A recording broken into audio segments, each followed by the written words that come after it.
I've been asked so much when people hear of my financial struggles why I never requested to take my husband up for child support. It does not erase the trauma that happens in relationships when money is used as a weapon against the women. Today, I'm going to have a sit down and talk about why I personally made the decision not to pursue child support. Because the truth of the matter is, yes, the money is absolutely, positively needed to provide for these children. But it's everything else that comes along with that dollar that causes so much stress and so much chaos and so much disruption to peace that sometimes that dollar, it ain't even worth it.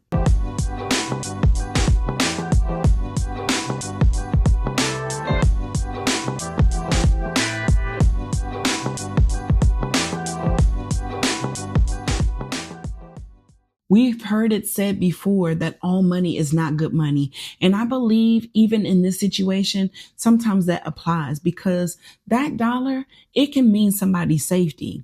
What a lot of people don't know is that when you go through the court system for child support, you are giving legal access to that toxic person, your address, your income, and anything else that you got going on that may be new to your life that has to be presented publicly to this court. And for me and other women, the battle is already hard enough to be a single mom, but we fought so hard to get out of the toxic situation only to be thrown back in it, this time raising children and the responsibility all by ourselves. Now, I know people going to judge, they're going to call it pride, and others are going to look with their nose turned up, but we not worried about that because they weren't the ones where the money was being weaponized and sometimes used as a threat in these situations. And they're also not the ones who have to deal with the aftermath, taking someone to court and dealing with a toxic person who's a grown man who refuses to financially support his children on his own.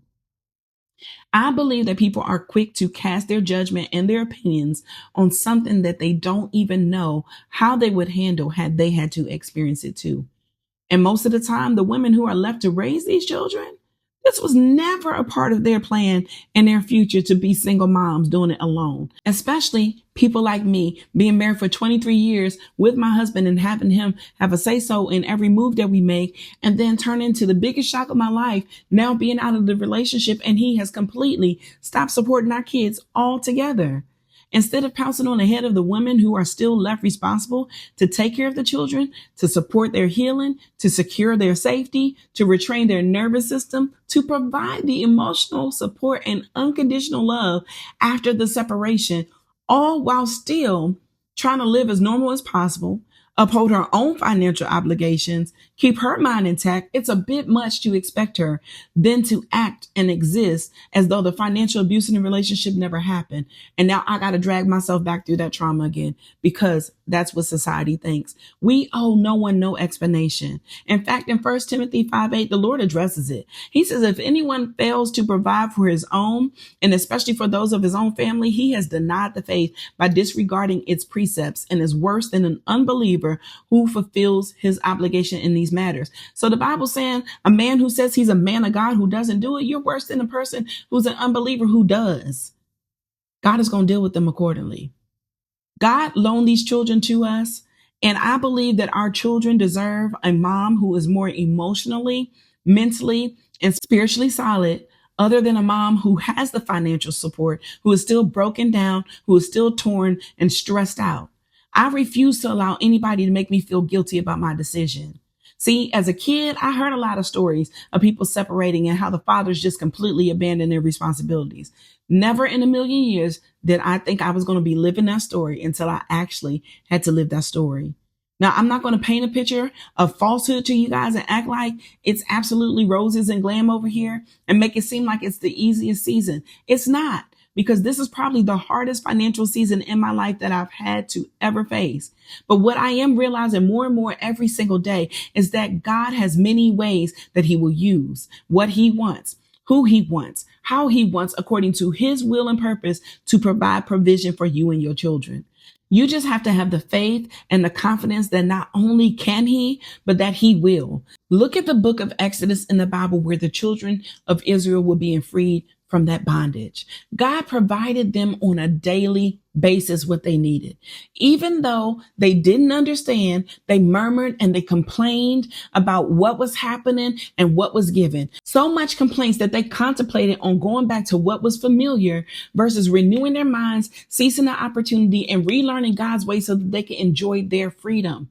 A lot of people don't think that when you leave a very abusive relationship of bondage, that it's equivalent to that story, but it truly is. Pharaoh kept the children of Israel in bondage, but Moses was sent to release them out of bondage and into freedom. And though many of those people got out, many of them did not enter into the promised land because of their murmuring and their complaining and their disobedience. That is how it is if we fail to see God in new ways so that we can also see ourselves and what he truly has for us. Do not allow others to make you feel like choosing your peace over a paycheck was wrong. The kids being safe and having a mother who is healed, not broken, is the best revenge that you can have when you step on the enemy's head. I made up in my mind that I would not allow my children to suffer behind my suffering, which means I had to do the work. I had to let go of my pride, let go of the hurt, not because it wasn't valid, but because I wanted to reclaim my life. I didn't want to be the single mom statistic that the world has already counted me out in. I had to step back and evaluate everything as a whole and realize that if I was dealing with grief and I barely knew how to deal with it, how much more are my children dealing with that? And they need some stability in their life. Somebody in this situation had to be the one to sit with God to continue with what God intended when he gave you children in the first place. And that was to have a godly offspring, despite the situation. So guess what? Now that those who have a heart to help, they're going to help. Those who have an ear to hear on your behalf, God's going to put them in position. Those who were called to be a light in this situation, they're going to be a light. It was never your job to force anyone to care for their responsibility. God is going to handle that. Your responsibility now is to get back on track, to walk in your healing so that you can use your story to help minister to other people. You can live a life that God intended, and you don't need permission from anyone else to do it, no matter what others say. Go to God for yourself and ask him personally how he wants you to move. If he tells you to file for child support, so be it. If he tells you that your peace is worth it, so be it. You just have to know at the end of the day, you are going to be all right when you go back to God and put him first. God will never leave you. He will never forsake you, because guess what? He has it and you're still here. So if this video has resonated with you, drop a comment below and subscribe to the channel if you have not done so already. Sis, you are safe here. Welcome to the soft life. I can't wait to see you guys in the next video. Ciao.